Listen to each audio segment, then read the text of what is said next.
والصلاة والسلام على سيدنا ومولانا محمد طه الأمين وعلى آله وأصحابه أجمعين ومن اتبعهم إلى يوم الدين. أما بعد فأعوذ بالله من الشيطان الرجيم. بسم الله الرحمن الرحيم. وما خلقت الجن والإنس إلا ليعبدون. صدق الله مولانا العظيم وصدق رسوله النبي الكريم الأمين الرؤوف الرحيم. إن الله وملائكته يصلون على النبي يا أيها الذين آمنوا صلوا عليه وسلموا تسليما. مل کے محبت سے درود پاک پڑھیے. الصلاۃ والسلام علیک یا سیدی یا رسول اللہ وعلی آلک واصحابک یا سیدی یا حبیب اللہ. الصلاۃ والسلام علیک یا سیدی یا نبی اللہ وعلى آلك وأصحابك يا سيدي يا رحمة للعالمين. مولاي صل وسلم دائما أبدا على حبيبك خير الخلق كلهم. هو الحبيب الذي ترجى شفاعته لكل هول من الأهوال مقتحم.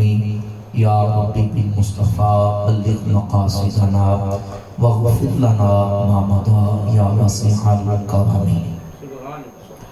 اللہ رب العالمین جل وعلا مجدہ الکریم احکم الحاکمین کی حمد و ثنا حضور نبی پاک صاحب العلا سیاح الافلاک امام الانبیاء حبیب کبریا احمد مجتبی سیدنا محمد مصطفیٰ صلی اللہ تعالی علیہ وعلا آلہ واصحابہ وبارک وسلم کی بارگاہ اقدس میں درود و سلام کا نذرانہ پیش کرنے کے بعد معزز و محتشم سامعین و حاضرین برادران اسلام، بحمد اللہ تعالیٰ آج ہم ماہانہ درس قرآن و حدیث کی اس نشست کے اندر جو ہمارے محترم شیخ صاحب بھائی ان کے گھر کے اندر جامعہ انوار القرآن کے اندر انعقاد پذیر ہوتی ہے، اس میں شرکت و حاضری کی سعادت حاصل کر رہے ہیں.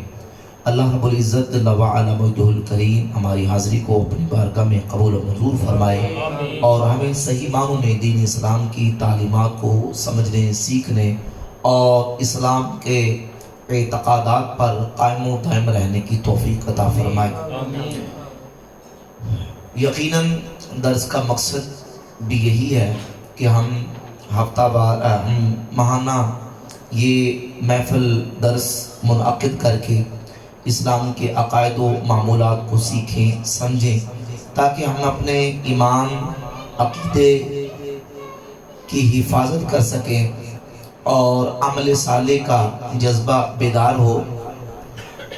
اس پرفتن دور کے اندر جہاں بہت سارے فتنے، بہت ساری گمراہیاں وہ پھیلانے کی کوشش کی جا رہی ہے، بالخصوص ہمیں اپنے عقائد و نظریات کو محفوظ رکھنے کی بہت زیادہ ضرورت ہے. نبی پاک صلی اللہ علیہ وآلہ وسلم کا فرمان اقدس ہے لا یأتی علی الناس زمان الا الذی بعدہ شر منہ. فرمایا کہ لوگوں پہ جو بھی زمانہ آئے گا، ہر آنے والا زمانہ، ہر آنے والا دور وہ پہلے سے زیادہ اس میں شر ہوگا. پہلے آواز صحیح تھی، وہ زیادہ آنی بریک آواز ہوگی، پہلے ٹھیک تھی. اِلَّا الَّذِي بَعْدَهُ شَرٌّ مِّنْهُ. فرمایا کہ مگر ہر آنے والا جو دور ہے شر منہ، وہ پہلے سے زیادہ اس میں شر ہوگا، اس میں خرابیاں ہوں گی. نبی پاک صلی اللہ علیہ وآلہ وسلم کی ایک حدیث کا مفہوم یہ ہے، حضور فرماتے ہیں کہ میں آسمانوں سے میں فتنے اترتے ایسے دیکھ رہا ہوں جیسے آسمانوں سے بارش برستی ہے. تو جیسے جیسے ہم قیامت کے قریب ہوتے چلے جا رہے ہیں، کہیں عقیدے کا فتنہ، کہیں فحاشی کا فتنہ، کہیں عریانی کا فتنہ، اس طرح کے مختلف فتنے بپا ہوتے جائیں گے. ہمیں چاہیے کہ ہم اپنے اپنے ایمان عقیدے اور اپنی نسلوں اپنی آگے جنریشن کے ایمان اور عقیدے کو بچانے کی تدبیر کرتے رہے۔ بالخصوص اس پرفتن دور کے اندر جو ایک بہت بڑا فتنہ وہ پھیلانے کی کوشش کی جا رہی ہے، ایک سکیم کے تحت، ایک سازش کے تحت ہمیں اس کے اسباب و محرکات کو بھی جاننا ہے کہ وہ فتنہ پھیلنے کی کون کون سی وجوہات ہیں، اس کے اسباب کیا ہیں، اس کے محرکات کیا ہیں، اور پھر ہم نے اس فتنے سے اپنے ایمان اور عقیدے کی حفاظت کیسے کرنی ہے۔ اور وہ ہے الہاد کا فتنہ۔ فتنہ الہاد یہ وہ فتنہ ہے کہ جو اپنی تمام تر قوت اور طاقت کے ساتھ اس وقت پھیلانے کی کوشش کی جا رہی ہے۔ بالخصوص جو ماڈرن تعلیم یافتہ طبقہ ہے، کالجز کے اندر، یونیورسٹیز کے اندر، ان کو اس فتنے سے متاثر کرنے کی کوشش کی جا رہی ہے، اور نوجوانوں کا ایک طبقہ ہے کہ جو اس فتنے سے متاثر ہو کے دین ایمان سے بالکل سمجھے کے دور جا چکا ہے۔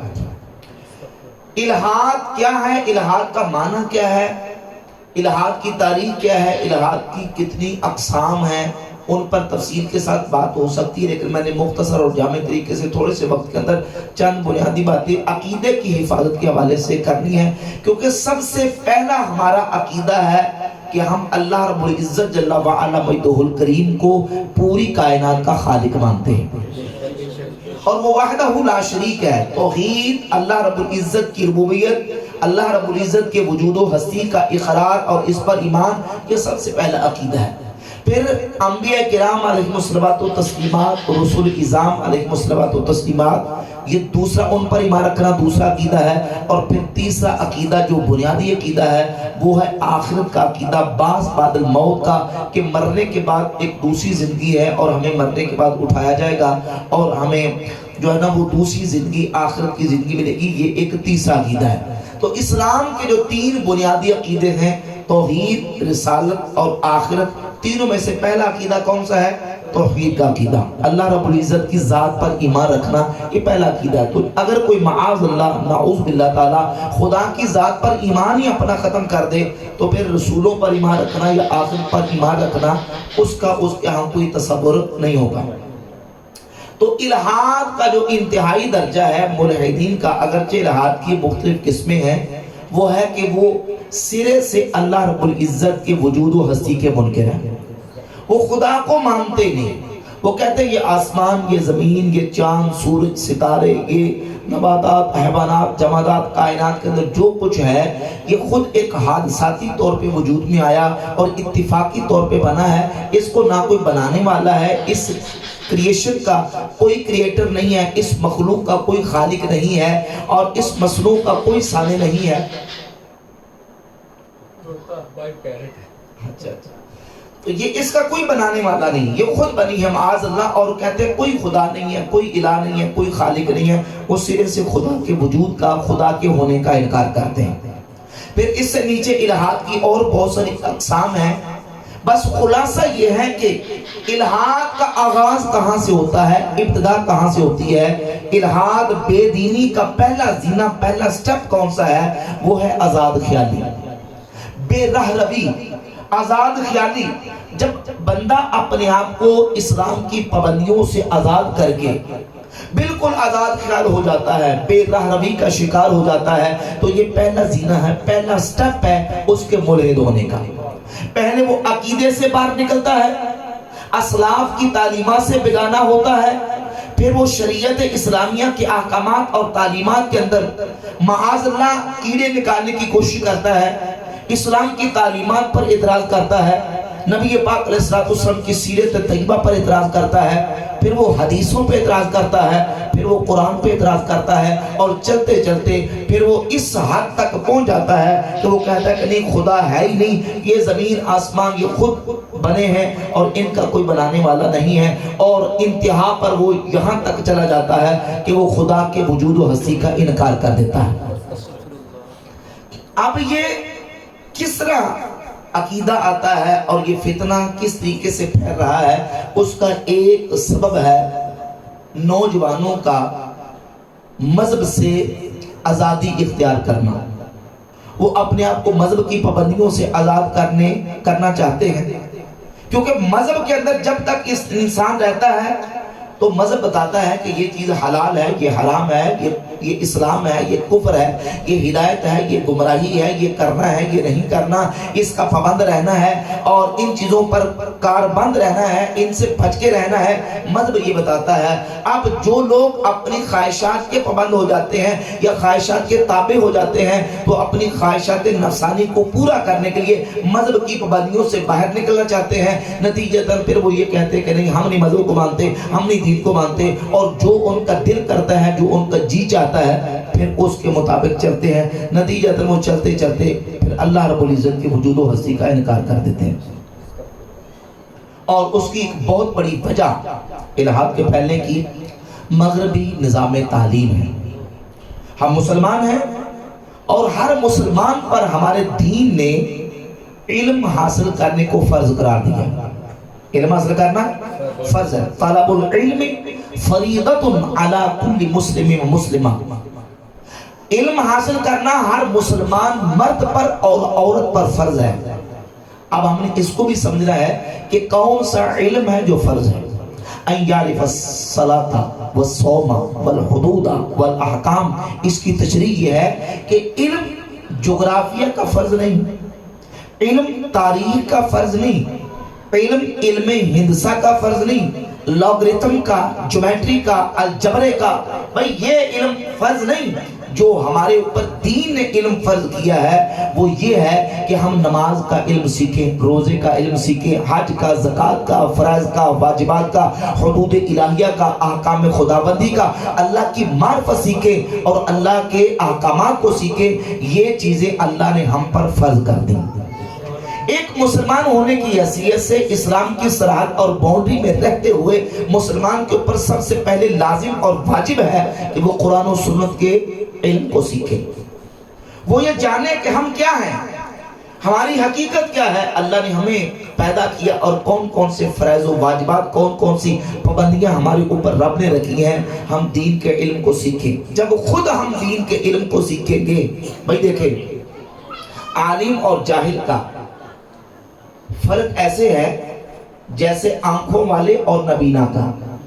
ایک آنکھوں والا ہے اور ایک نبینا ہے۔ قرآن مجید میں اللہ رب العزت فرماتا ہے قُلْ هَلْ يَسْتَوِي الَّذِينَ يَعْلَمُونَ وَالَّذِينَ لَا يَعْلَمُونَ، فرما دیجئے کیا جاننے والے اور نہ جاننے والے برابر ہو سکتے ہیں؟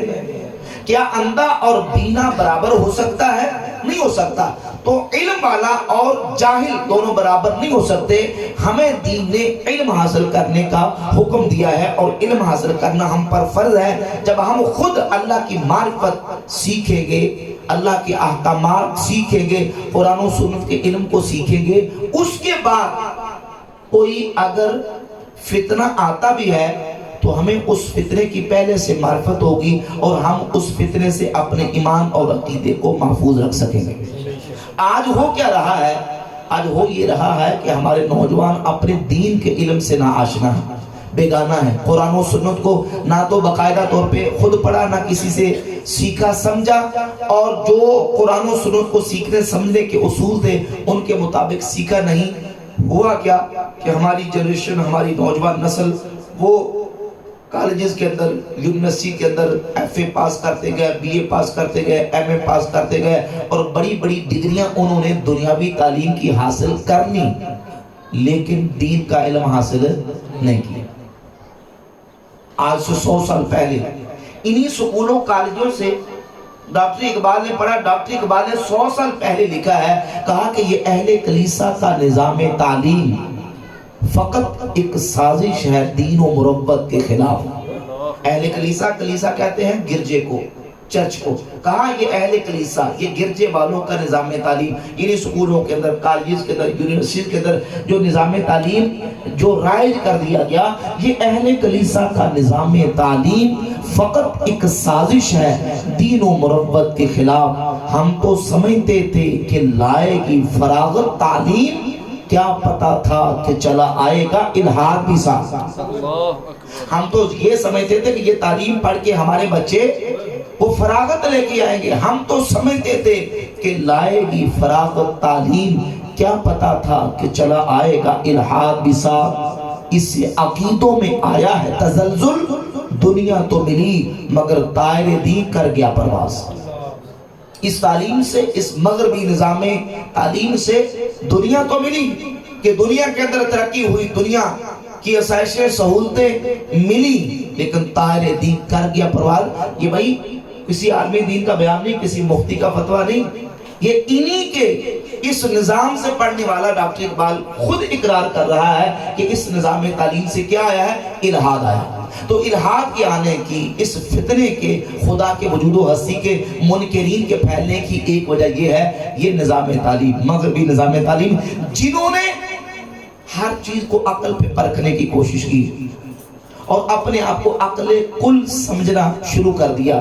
ہم اسلامیون، اسلام کے ماننے والے، وہ عقل کا سرے سے انکار نہیں کرتے، ہم کہتے ہیں بھئی عقل بھی معلومات کے آنے کا ذریعہ ہے۔ سمجھیے، جب ہم اللہ رب العزت کی ذات کے وجود و ہستی اور اس کو ماننے منوانے کی بات کرتے ہیں تو ہم قرآن پاک سے دلائل نہیں دیتے، حدیث سے دلائل نہیں دیتے، کیونکہ جو خدا کے منکر ہیں وہ تو قرآن کو مانتے نہیں، وہ تو حدیث کو مانتے نہیں۔ ہم ان کو عقلی دلائل دے کے یہ بات ثابت کرتے ہیں کہ ہاں بھائی اس کائنات کا بنانے والا کوئی ہے، کیونکہ بنائے بغیر کوئی چیز بن، ہم ان کو عقلی دلائل دیتے ہیں۔ اور یہ چیزیں مسلمات میں سے ہیں۔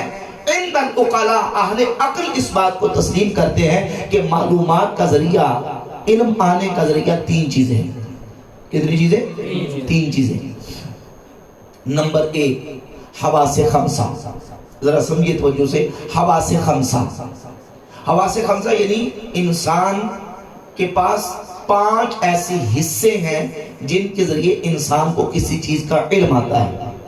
یہ چیز کھٹی ہے کہ میٹھی، یہ خوشبودار ہے کہ بدبودار، یہ آواز آہستہ ہے کہ پس، یہ جو ہے وہ بدبودار ہے کہ خوشبودار، یہ ٹھنڈی ہے کہ گرم ہے۔ ان چیزوں کا ہمیں علم ان 5 حواس کے ذریعے سے آتا ہے۔ ایک کو قوت سامعہ، یعنی کانوں کے اندر جو اللہ نے رکھی ہے اس کو قوت سامعہ کہتے ہیں۔ دوسری قوت باصرہ، تیسری قوت ذائقہ، چوتھی قوت شامہ، پانچویں قوت لامسہ۔ برف ٹھنڈی ہوتی ہے، یہ ہمیں چھو کے پتہ چلتا ہے۔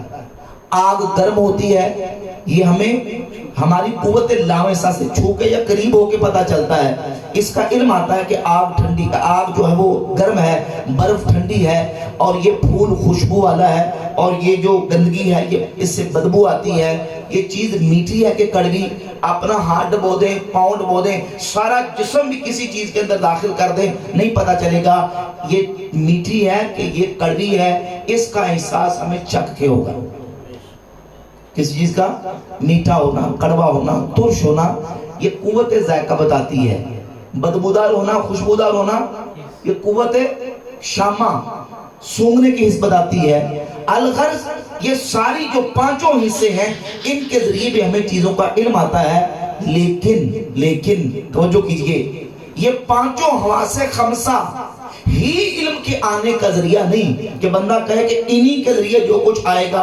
اگر میں کسی چیز کو چکھ کے، سن کے، کسی چیز کو سونگ کے، چھو کے اگر مجھے کسی چیز کا پتہ نہیں چلتا تو اس کا علم نہیں آ سکتا۔ بھائی علم آنے کا ایک دوسرا ذریعہ بھی ہے، وہ ہے عقل۔ کیا ہے؟ عقل۔ عقل فیصلہ کرتی ہے۔ مثال کے طور پہ اگر کسی جگہ پہ کھنڈرات ہوں، کسی جگہ پہ کھنڈرات ہوں تو عقل سوچتی ہے اور فیصلہ کرتی ہے کہ بھئی کسی وقت یہاں پہلے آبادی رہی تھی، پہلے، کیونکہ یہ کھنڈرات، یہ ٹوٹے ہوئے مکانات بتاتے ہیں نا، یہ عقل بتا رہی ہے، عقل فیصلہ کر رہی ہے کہ یہ پہلے آبادی تھی اور بعد میں یہ علاقہ اجڑ گیا اور یہ کھنڈرات بن گیا۔ عقل نے فیصلہ کیا۔ اور بعض ایسی چیزیں ہیں کہ جن کا ہمیں علم جو ہے وہ تیسرا ذریعہ ہے علم آنے کا، وہ ہے خبر صادق۔ خبر صادق کے ذریعے سے ہمیں علم آتا ہے کہ ہاں اس چیز کی حقیقت ہے، اور ان چیزوں کی حقیقت کو ہم خبر صادق سے مانتے ہیں۔ مثال کے طور پہ ہو سکتا ہے، اور میرا خیال یہی ہے کہ ہم جتنے بیٹھے ہیں ان میں سے کوئی بھی ایسا نہیں ہوگا کہ جس نے امریکہ ملک خود جا کے دیکھا ہو۔ اب میں سے کو گیا امریکہ؟ آپ کہیں عمران بھائی کو نکال کے، عمران بھائی کو نکال کے باقی میں سے کوئی امریکہ نہیں گیا ہوگا، لیکن ہمیں اس بات کا یقین ہے کہ امریکہ دنیا میں ملک ہے. ان کے علاوہ باقی کسی نے امریکہ دیکھا تو کیسے پتا چلا کہ امریکہ ہے دنیا میں؟ نہیں، عقل سے نہیں، خبر سے. کسے؟ خبر سے. یعنی اخبار متواترہ اتنے لوگ اس بات کو بیان کر رہے ہیں کہ ہاں امریکہ ملک ہے. سن کے، ہم لوگوں سے سن کے، ہم نے دیکھا نہیں ہے، ہم نے سنا ہے کہ امریکہ ملک ہے. اور سن کے ہمیں اس بات کی معلومات حاصل ہوئی کہ امریکہ دنیا میں ملک ہے. معلوم ہوا کہ خبر جو ہم تک پہنچی ہے یہ بھی اس بات کے، اس علم کا ذریعہ ہے، معلومات کا ذریعہ ہے کہ بھئی ہم چیزوں کو خبر کے ذریعے سے ان کی معلومات حاصل کرتے ہیں. تو اگر تینوں چیزیں علم کا ذریعہ ہے، ہم کہتے ہیں عقل بھی اس پر دلائل فراہم کرتی ہے کہ ہاں اللہ رب العزت کا وجود ہے، اور خبر بھی اس بات کا تقاضا کرتی ہے کہ اللہ کا وجود ہے. اللہ رب العزت نے 1,00,000 کم و بیش 24,000 انبیاء کرام علیہ الصلوۃ والتسلیمات کو دنیا میں مبعوث فرمایا. ہر نبی نے آ کے دنیا میں یہ بتایا ہے کہ اللہ ہے. 1,00,000 کم و بیش 24,000 انبیاء، اللہ کے سچے بندے، اللہ کی سچی مخلوق وہ دنیا میں آ کے بتا رہی ہے کہ ہاں اس زمین، آسمان اور ان ساری چیزوں کا بنانے والا کوئی ہے، اور وہ اللہ رب العالمین کی ذات ہے. کیونکہ ہم جزیات سے لے کر کلیات تک اگر تمام چیزوں کے اوپر غور کریں اور ان پر تفکر کریں تو ہر چیز اللہ رب العزت کے ہونے کا پتہ دیتی ہے. یہ عالم کہتے ہیں ما یعلم بہ صانع، جس کے ذریعے سے بنانے والے کا پتہ چلے. ما یعلم بہ صانع، جس کے ذریعے سے بنانے والے کا علم آئے، جس کے ذریعے سے بنانے والے کا پتہ چلے. یہ میں نے گھڑی پہنی ہے تو یہ گھڑی خود نہیں بنی، اس کو کسی نے بنایا ہے. یہ موبائل ہے، خود نہیں بنا، اس کو کسی نے بنایا ہے. یہ کیمرہ ہے، موبائل ہے، کیمرہ ہے، اس کو کسی نے بنایا ہے. یہ پنکھا چل رہا ہے، یہ خود نہیں بنا، اس کو کسی نے بنایا. یہ عمارت ہے، یہ جزیات ہیں. جزیات سے لے کر یہ زمین کے اوپر جتنی چیزیں ہیں یہ خود نہیں بنی، ان کو کسی نے بنایا ہے، کیونکہ یہ خود نہیں بن سکتی. ہم کہتے ہیں جیسے یہ موبائل، یہ گھڑی، یہ کتاب، یہ پنکھا، یہ عمارت، یہ ساری چیزیں خود نہیں بنی، ان کو کسی نے بنایا ہے. ایسے یہ ساری زمین بھی خود نہیں بنی، اس کو بھی کسی نے بنایا. یہ آسمان خود وجود میں نہیں ہے بلکہ اس کو کسی نے بنایا ہے. یہ سورج، یہ چاند، یہ ستارے اور یہ کواکب، اور پھر سورج کا صبح نکلنا، شام کو غروب ہو جانا، پھر نکلنا، پھر غروب ہونا، پھر نکلنا، پھر غروب ہونا، اور لاکھوں کروڑوں سال سے نکل رہا ہے، غروب ہو رہا ہے. یہ چھوٹی سی گھڑی، اس کو اگر ہم چابی نہ دیں، اس میں اگر سیل ختم ہو جائے، سیل نہ ڈالیں، یہ گھڑی کسی کے چلائے بغیر نہیں چل سکتی. یہ سورج نکلتا ہے، غروب ہوتا ہے، نکلتا ہے، غروب ہوتا ہے، نکلتا ہے، غروب ہوتا ہے. یہ سورج کو چابی کس نے دی ہے کہ جو چلتا ہے پھر غروب ہو جاتا ہے، پھر نکلتا ہے، پھر غروب ہو جاتا ہے. اس نظام کو کون چلا رہا ہے؟ اس کو چلانے والا کوئی ہے، وہ اللہ رب العالمین. چھوٹی سی ایک گھڑی نہیں چل سکتی، یہ پنکھا نہیں چل سکتا، یہ کیمرہ، یہ موبائل اپنے آپ نہ بن سکتا ہے، نہ چل سکتا ہے. بھئی اس کو چلانے کے لیے، بنانے کے لیے کوئی ہے. تو یہ ساری کائنات کا نظام بھی جو چلانے والا ہے، بنانے والا ہے، وہ کوئی ہے، وہ اللہ رب العالمین کی ذات ہے. تو یہ عقل بھی اس بات کا فیصلہ کرتی ہے کہ بھئی ہر چیز کسی نہ کسی کے بنانے سے بنتی ہے. ہر نظام کسی کے چلانے سے بنتا ہے. اسی طریقے سے یہ کائنات کا نظام بھی ایک اتفاقی حادثہ، اور ایسے نہیں کہ اتفاقی طور پہ اور حادثاتی طور پہ یہ بن گیا. اس کو کسی نے بنایا ہے تو بنا ہے، اور اس کو کوئی چلا رہا ہے تو چل رہا ہے. سبحان اللہ. بہت سارے اس طرح کے واقعات موجود ہیں. ایک دیہاتی کا علماء نے کتابوں کے اندر واقعہ لکھا. ایک عرابی، ایک پنڈو، ایک دیہاتی، سادہ سا آدمی تھا. ظاہر ہے جتنی اس کی عقل تھی، جتنی اس کی سمجھ تھی، اس نے اپنی سمجھ کے مطابق بیان دیا، فیصلہ کیا. کسی نے پوچھا کہ تو خدا کو مانگتا ہے کہ اس کائنات کا کوئی خالق ہے، کوئی بنانے والا ہے، تمہارے پاس کیا دلیل ہے کہ خدا ہے، اللہ کا وجود ہے؟ وجود مانا یعنی ہونا، پایا جانا. خدا ہے، اس کو بنانے والا کوئی ہے. تو وہ اپنے اونٹ چرا رہا تھا تو سامنے صحرا کے اندر اونٹ کی مینگنیاں پڑی تھی. اس نے کہا یہ مینگنیاں اس بات کی دلیل ہے کہ اس کائنات کو کسی نے بنایا ہے اور اس کائنات کا بنانے والا خدا ہے. کہا کیسے؟ کہا ان البعرۃ تدل علی البعیر وان اثر الاقدام تدل علی المسیر الشمس والقمر والکواکب کیف لا تدل علی القادر القدیر. کہا کہ یہ مینگنی بتاتی ہے کہ یہاں سے اونٹ گزر کے گئے ہیں. یہ مینگنیاں اونٹوں کے گزرنے کی دلیل ہے, یہ قدموں کے نشان کسی کے چل کے جانے والے کی یہاں سے چل کے جانے کی دلیل ہے. تو یہ سورج, یہ چاند, یہ ستارے یہ کسی قادر و قدیر کے ہونے کی دلیل نہیں ہے. سبحان اللہ. یہ اس بنانے والے کی دلیل ہے کہ یہ سورج چاند ستارے ایسے نہیں بنے, ان کو کسی نے بنایا ہے اور ان کو بنانے والا جو ہے میں اس کو اپنا رب مانتا ہوں, میں اس کو اپنا خدا مانتا ہوں. سبحان اللہ. امام اعظم ابو حنیفہ نعمان بن ثابت رضی اللہ تعالی عنہ کا ایک واقعہ آپ کی مناقب کی کتابوں کے اندر موجود ہے کہ امام اعظم ابو حنیفہ رحمۃ اللہ تعالی علیہ کے دور کے اندر ایک دہریہ, ایک خدا کا منکر جو خدا کے وجود و ہستی کا منکر تھا, اس نے بڑا شور ڈالا علاقے کے اندر. بڑے بڑے مناظرین اس کے ساتھ مناظرہ کرنے سے ڈرتے تھے کہ ایسے وہ اپنی دلائل, اپنے عقیدے اور اپنے اس فطرے پر بیان کرتا تھا کہ لوگ مبہوت اور پریشان ہو جاتے تھے. اللہ رب العزت نے اس کا قلع کما کرنے کے لیے امام ابو حنیفہ رحمۃ اللہ تعالی کا انتخاب فرمایا اور اللہ رب العزت نے یہ توفیق انہیں عطا فرمائی کہ جب وہ بادشاہ کے دربار میں, بلکہ ایک اور دو واقعات ہیں. ایک واقعہ یہ ہے کہ جب امام ابو حنیفہ رحمۃ اللہ کے ساتھ اس کا مناظرہ ہوا تو وقت مقررہ پر امام ابو حنیفہ رحمۃ اللہ تعالی علیہ نے اس دہریے کے ساتھ مناظرہ کرنے کے لیے پہنچ رہا تھا تو آپ تھوڑا سا تاخیر کے ساتھ گئے. جو وقت مقرر تھا تھوڑا سا تاخیر کے ساتھ پہنچے. تو اس نے کہا کہ آپ لیٹ کیوں ہیں, وقت مقرر تھا, اس وقت پہ آپ نے پہنچنا تھا. تو امام اعظم ابو حنیفہ رحمۃ اللہ تعالی علیہ نے فرمایا کہ اگر میں یہ کہوں کہ میں نے دریا کے پار سے آنا تھا تو آنے میں تاخیر اس لیے ہوگی کہ وہاں کشتی موجود نہیں تھی, لیکن ہوا یہ کہ میں دریا کے کنارے کھڑا تھا.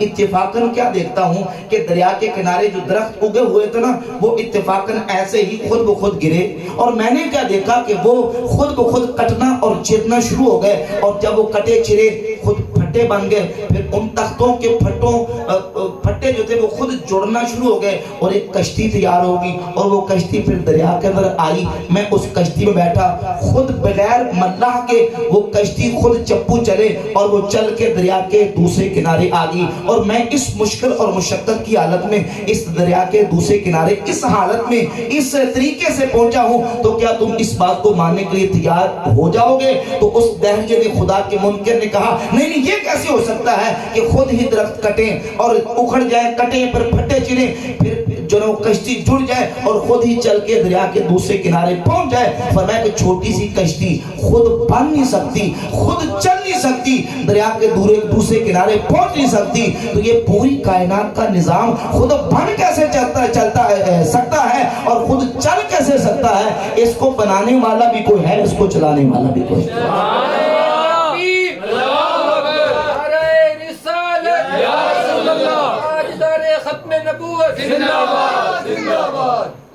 تو امام اعظم ابو حنیفہ رحمۃ اللہ تعالی علیہ نے اس دہریوں کو, اس خدا کے منکر کو مبہوت کر دیا اور بالکل بے بس ہو گیا, اور اللہ رب العزت جل وعلا مجدہ الکریم کے فضل و کرم سے مسلمانوں کو فتح ہوئی, اور اللہ رب العزت کے وجود و ہستی کا خدا کو منوایا امام اعظم ابو حنیفہ رحمۃ اللہ علیہ نے کہ ہاں اس کائنات کو بنانے والا کوئی ہے, اللہ رب العالمین کی ذات.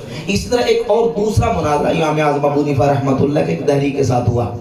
اس نے اس طرح کے کچھ اشکالات اور اعتراضات رکھے تھے, اور وہ کہتا تھا کہ نہیں خدا کوئی نہیں ہے, میرے ایسے کچھ سوالات ہیں مسلمانوں سے, میرے سوالات کے کوئی جواب نہیں دے سکتا.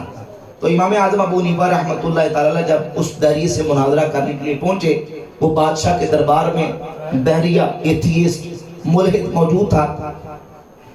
تو امام اعظم رضی اللہ تعالیٰ عنہ نے اس سے کہا کہ کرو سوال اپنے, تم کیا سوال کرنا چاہتے ہو؟ تو اس نے کہا کہ میرا سوال یہ ہے, تم مسلمان یہ کہتے ہو کہ خدا ایک وحدہ لا شریک ہے اور اس سے پہلے کچھ نہیں, میرا سوال یہ کہ یہ بتاؤ کہ اللہ سے پہلے کیا ہے؟ خدا سے پہلے کیا ہے؟ اب دیکھیں ظاہر ہے کہ قرآن و حدیث سے تو جواب نہیں دینے، ان کے جواب تو عقلی دینے ہیں نا. تو امام اعظم رضی اللہ تعالیٰ عنہ نے اس داعیے سے کہا کہ یہ بتاؤ کہ تمہیں گنتی آتی ہے؟ گنتی آتی ہے؟ اس نے کہا آتی ہے. تو فرمایا کہ یہ بتاؤ کہ واحد اس سے پہلے کیا ہے؟ یعنی ایک، واحد کا معنی کیا ہے؟ ایک سے پہلے کیا ہے؟ تو اس نے کہا کہ ایک سے پہلے کچھ نہیں ہے. امام اعظم نے فرمایا کہ جو واحد لفظی ہے، واحد مجازی ہے، اس سے پہلے کچھ نہیں. اللہ تو وہ ہے جو واحد حقیقی ہے، اس سے پہلے بھی کوئی شے نہیں. تمہارے دنیا کا جو واحد لفظی اور واحد مجازی ہے، اس سے پہلے کچھ نہیں ہے. یہ تمہاری گنتی اس سے پہلے، ایک سے واحد سے پہلے کچھ نہیں ہے. تو اللہ رب العزت کی ذات سے پہلے بھی کچھ نہیں ہے. پھر اس نے کہا یہ بتاؤ کہ اللہ جو ہے اس کا رخ کدھر ہے؟ اس کا رخ کدھر ہے؟ اس کی جہت کدھر ہے؟ تو امام اعظم رضی اللہ تعالیٰ عنہ نے فرمایا کہ شمع روشن کی جائے. یا ایک واقعہ یہ ہے، شمع روشن کی گئی تو آپ نے اس داعیے سے پوچھا یہ بتاؤ کہ اس شمع کا رخ کس طرف ہے؟ اس شمع کی روشنی اور رخ کس طرف ہے؟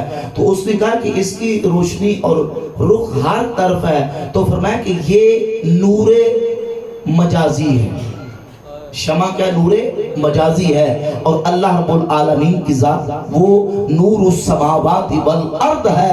فرمایا کہ جیسے یہ نور مجازی، اس کا رخ اور روشنی ہر طرف ہے، وہ تو نور حقیقی ہے. اور وہ جو ہے وہ زمین و آسمان کا نور ہے، اس کے جلوے بھی ہر طرف ہے. اینما تولوا فثم وجہ اللہ. تم جدھر بھی دیکھو گے اسی کی جلوے ہیں، اس نور ازلی کے، اس نور ابدی کے جلوے ہر طرف ہیں. اور پھر اس نے کہا کہ یہ بتاؤ کہ تمہارا خدا جو ہے وہ اس وقت کیا کام کرنے میں مشغول و مصروف ہے، اور وہ اس وقت کیا کر رہا ہے. امام اعظم ابو حنیفہ رحمۃ اللہ تعالیٰ علیہ نے عقلاً اس داعیے کو جواب دیا اور کہا کہ تم کرسی پہ بیٹھے تھے نا، اب تم کرسی پہ بیٹھ کے اب نیچے آ کے مجھ سے سوال کر رہے ہو اور میں تمہارے جواب دے رہا ہوں. میرا خدا وہ ہے جس نے تجھے کرسی سے اتار کے نیچے کر دیا، مجھے کرسی کے اوپر بٹھا دیا. اللہ اکبر. تو ظاہر ہے کہ جو اس طرح کے لوگ ہیں ان کو عقل کے ساتھ ہمارے علماء نے ایسی حجت اور ایسے دلائل قائم کر کے جواب دیا اور بتایا ہے کہ اس کائنات کا خالق و مالک ہے اور وہ اللہ رب العالمین کی ذات ہے. عقلی دلائل کے ساتھ بھی ثابت ہے اور خبر صادق بھی اس پر دلیل ہے. 1,00,000 کم و بیش 24,000 انبیاء علیہ الصلوۃ والتسلیمات آئے، انہوں نے بھی اس بات کا اعلان کیا کہ خدا ہے. اور پھر ان نبیوں کی امتیں کروڑوں کی تعداد کے اندر لوگ موجود، اربوں خربوں کی تعداد میں، وہ بھی یہ عقیدہ رکھتے ہیں کہ خدا موجود ہے. خبر صادق بھی، عقل سلیم بھی اس پر دلائل رکھتی ہے کہ خدا کی ذات ہے. لیکن یہ بات یاد رکھیں، آج جو ملحدین ہیں وہ سارے کا سارا اسلام کی تعلیمات اور احکامات کو عقل پہ پرکھنے کی کوشش کرتے ہیں. آخری بات توجہ سے ذہن نشین کرنی چاہیے کہ عقل معلومات کے آنے کا ذریعہ ہے، لیکن عقل ہی معلومات کے آنے کا ذریعہ نہیں ہے. عقل اس کا ایک دائرہ ہے. جیسے دیکھیں کہ جو چیز سونگنے والی ہے اس کا علم سونگنے سے آئے گا، جو چکھنے والی ہے اس کا علم چکھنے سے آئے گا. اب یہ تو نہیں ہو سکتا کہ ہم نے کسی چیز کو یہ دیکھنا ہو کہ یہ میٹھی ہے کہ کڑوی، تو اس میں کوئی بندہ ناک ڈبو دے تو ناک ڈبونے سے پتہ چل جائے گا میٹھی کہ کڑوی ہے؟ نہیں پتہ چلے گا. یا ہاتھ اس کے اندر داخل کر دے تو پتہ چلے گا، پاؤں داخل کر دے پتہ چلے گا. چکھنے والی چیز کو چکھ کے ہی پتہ چلے گا کہ یہ کڑوی ہے کہ میٹھی ہے. لفظ لکھے ہوئے ہیں، ان کا ادراک قوت باصرہ کرتی ہے، یعنی انسان دیکھتا ہے تو پڑھتا ہے کہ یہ کیا لکھا ہے. اب اس لفظ کا معنی کیا ہے، معنی کا ادراک انسان اپنے دماغ سے کرتا ہے، اس کا معنی سمجھتا ہے کہ اس کا معنی کیا ہے. آنکھیں بند بھی کر لے تو معنی سمجھ آ جائے گا، لیکن آنکھیں بند کرے تو لفظ نظر کیوں؟ کیونکہ لفظوں کو دیکھنے کے لیے اللہ نے آنکھوں کو بنایا اور معنی اس کا دماغ سمجھتا ہے۔ اب سمجھئے کہ ظاہر کی چیزوں کا ادراک ہماری قوت جو ہے، جو حواس خمسہ، ان چیزوں سے ادراک ہوتا ہے، لیکن اس کا یہ مطلب نہیں کہ ساری چیزوں کا ادراک کرنے کے لیے انسان اپنی ان حواس کو استعمال کرے اور اپنی عقل کو استعمال کرے، بلکہ عقل جو ہے اس کا ایک دائرہ ہے۔ عقل اپنے دائرے کے اندر چیزوں کا ادراک کرتی ہے، جو عقل کے دائرے سے چیزیں ماورا ہے ان چیزوں کا عقل ادراک نہیں کر سکتی۔ عقل سے ہمیں اس بات کا پتہ چلتا ہے کہ بھئی بنانے والی چیز کا کوئی بنانے والا، بنی ہوئی چیز کا کوئی بنانے والا ہوتا ہے۔ آسمان، زمین، چاند، سورج، ستارے، اس کا بھی کوئی بنانے والا ہے، اور وہ کون ہے؟ ایک ذات ہے، وہ اللہ رب العالمین کی ذات ہے۔ خدا کے وجود، خدا کی ہستی پر بحمد اللہ تعالیٰ ہمارے پاس اللہ کے فضل و کرم سے دلائل موجود ہیں۔ اب اس پرفتن دور کے اندر الہاد اور ایتھیس کے فتنے سے نوجوانوں کو کیسے بچایا جا سکے، اس کا ایک ہی حل ہے کہ اپنے دین، ایمان، عقیدے کو محفوظ رکھنے کے لیے ان لوگوں کی باتوں سے سننے سے بچیں۔ ہمارے نوجوان کیا کرتے ہیں کہ نہیں سنیں گے اس کے بعد فیصلہ کریں گے۔ اب سوال یہ پیدا ہوتا ہے، ایک نوجوان جس کا نہ کسی عالم سے رابطہ ہے، نہ کسی ایکسپرٹ سے رابطہ ہے، نہ وہ خود قرآن و سنت کا صحیح طریقے سے علم رکھتا ہے، جب وہ سوالات، اعتراضات، اشکالات سن کے اس کے دماغ کے اندر اعتراضات کا ایک کیچڑ، ایک دلدل بن جائے گی، تو بتائیں پھر وہ ان اعتراضات سے باہر نکل سکے گا؟ وہ کب کسی عالم کے پاس جائے گا، کب کسی ایکسپرٹ کے پاس جائے گا، جا کے پوچھے گا، سمجھے گا، پھر عالم اس کو ٹائم دے گا اور اس کی تسلی ہوگی، اور اس کے بعد وہ ان اشکالات سے نکل پائے گا۔ اس طرح ہر بندے کے لیے کیا ممکن ہے؟ ممکن نہیں۔ نتیجہ پھر وہ ایک اضطراب اور اضطرار کی اس کیفیت میں اپنی زندگی گزار دے گا اور تشکیک کا شکار ہو جائے گا، شک و شبے کا، وسوسے کا، اشکالات کا شکار ہو کے اپنا ایمان، عقیدہ جو ہے وہ برباد کر بیٹھے گا۔ سوہت رسا سیرت گنڈ پنجابی میں کہتے ہیں۔ آخری بات وہ یہ ہے کہ اس طرح کے جتنے بد عقیدہ لوگ ہیں، صلح کلی اور اہل سنت و جماعت کے مخالف، رافضی، خارجی، اس طرح کی جتنے نیچری اور دہریے ملحدین جتنے لوگ ہیں، ایسے بد عقیدہ لوگوں کی بات سننے سے بچا جائے تاکہ اپنے ایمان اور عقیدے کو محفوظ رکھا جا سکے۔ اللہ تعالی ہمیں وقت کے ہر فتنے سے بچنے کی توفیق عطا فرمائے۔ جی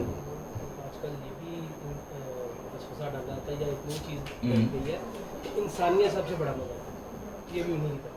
بس یہ اس طرح کے جو لبرلز ہیں، سوال ریپیٹ کر یہ سوال جنید بھائی کہہ رہے ہیں کہ آج کل یہ بھی ایک پروپیگنڈا کیا جاتا ہے کہ دیکھیں انسانیت سب سے بڑا مذہب ہے۔ دیکھیں ایک مسلم ہونے کی حیثیت سے اسلام نے ہمیں جو تعلیمات دی ہیں وہ یہ ہے کہ وہ انسان جو اسلام کو ماننے والا ہے، اللہ کو ماننے والا ہے، رب کے رسولوں کو ماننے والا ہے، اللہ تعالیٰ نے انسانوں کی دو کیٹیگریاں بیان کی ہیں۔ ایک وہ جن کو بدترین مخلوق قرار دیا ہے، اور ایک وہ ہیں جن کو مخلوق میں سے بہترین قرار دیا ہے، جو خدا کو ماننے والے ہیں، رب کے رسولوں کو ماننے والے ہیں، آخرت پر ایمان رکھنے والے ہیں، اور اللہ رب العزت جل وعلا مجدہ الکریم کے اطاعت گزار بندے ہیں۔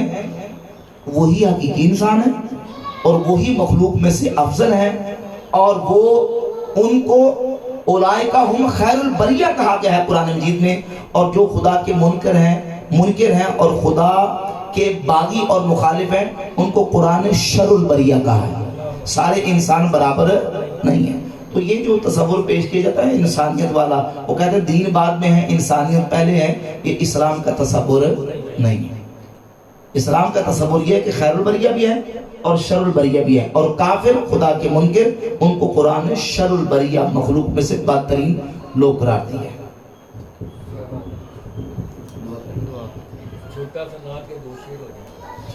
اور انشاءاللہ جی میں دو شعر پڑھ دوں گا جلدی سے، ایک منٹ میں۔ عمران بھائی کون سا پڑھوں؟ جو آپ کو اعلیٰ حضرت امام اہل سنت رحمۃ اللہ کا کلام ہے۔ آپ فرماتے ہیں نعمتیں بانٹتا جی سنت وہ ذی شان گیا،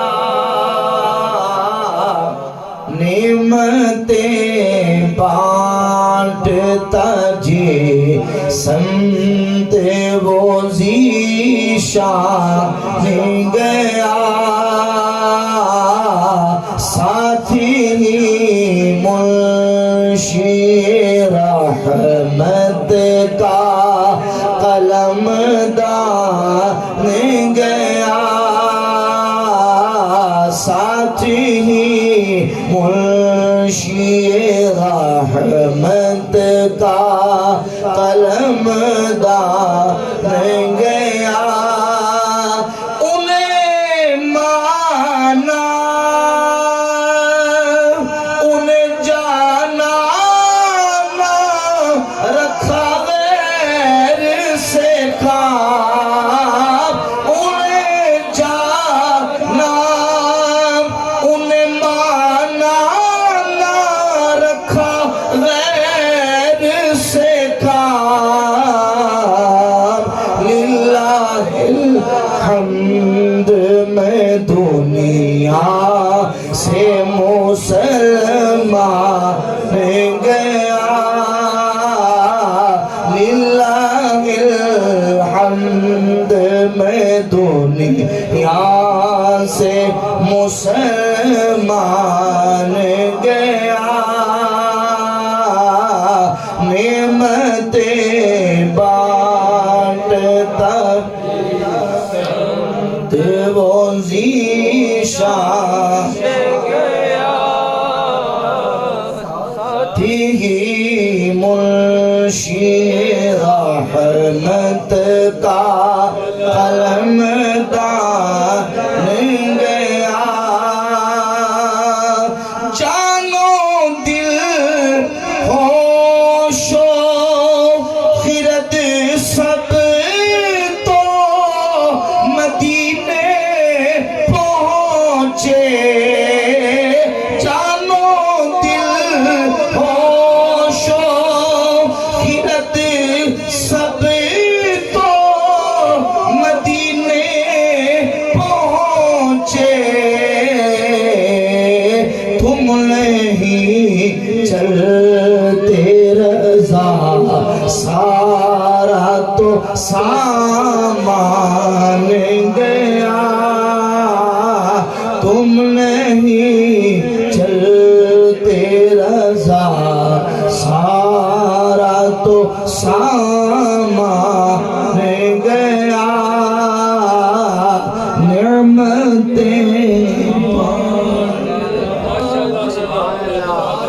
الحمدللہ رب العالمین والصلاة والسلام على سید الانبیاء والمرسلین اللہم انا نسألک العفو والعافیت والمعافات الدائمہ فی الدین والدنیا والآخرہ والفوز بالجنة والنجاة عن النار اللہم یسر امورنا وسہل مرادنا اللہم ربنا آتنا فی الدنیا حسنة وفی الآخرة حسنة وقنا عذاب النار مولا کریم آج کی اس محفل پاک کو اپنی باتوں میں شرف قبولیت عطا فرما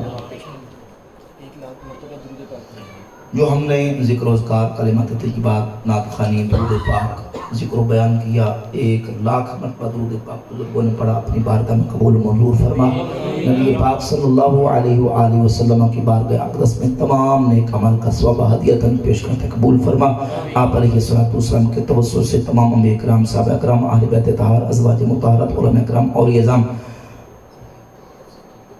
ہم سب کی کہ جتنے عزیز و قارب دنیا سے با ایمان جا چکے ہیں مولا کریم تمام کی ارواح کو ثواب پیش کرتے ہیں قبول فرما یا اللہ کریم ہم سب اہل ایمان کو دین و دنیا کی بلائیاں عطا فرما علم نافع عمل صالح کی دولت نصیب فرما اعتقاد خالص پر قائم دائم فرما یا اللہ کریم صحیح معنوں میں ہمیں اپنی معرفت نصیب فرما اپنی پہچان نصیب فرما اپنی ذات کا خوف و خشیت عطا فرما مولا کریم نور ایمان سے ہمارے سینوں کو منور فرما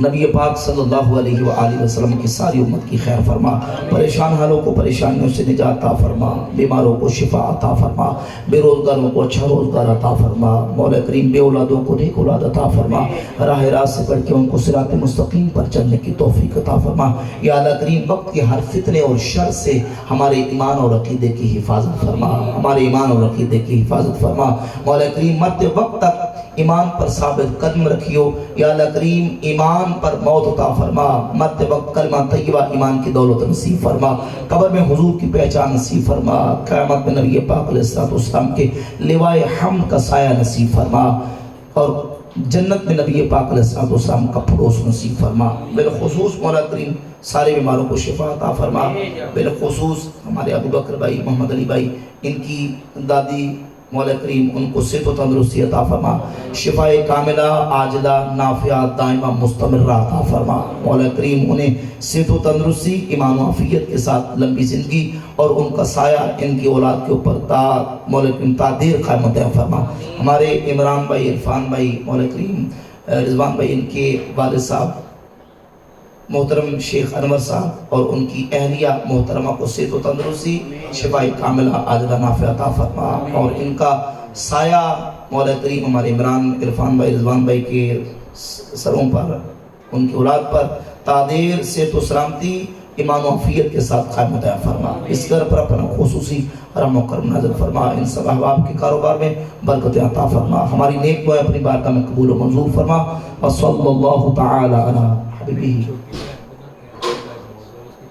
سیدنا محمد وعلی آلہ وصحبہ اجمعین مولا کریم ہمارے عمران بھائی کی چھوٹی بہن شدید بیمار ہیں صحت و تندرستی عطا فرما مولا کریم ان کو شفاء کاملہ عاجلہ نافعہ دائمہ مستمرہ عطا فرما ان کی بیماری کو جڑ سے دور فرما اور انہیں صحت یابی اور تندرستی عطا فرما وصلی اللہ تعالی علی خیر خلقہ سیدنا مولانا محمد وعلی آلہ وصحبہ اجمعین برحمتہ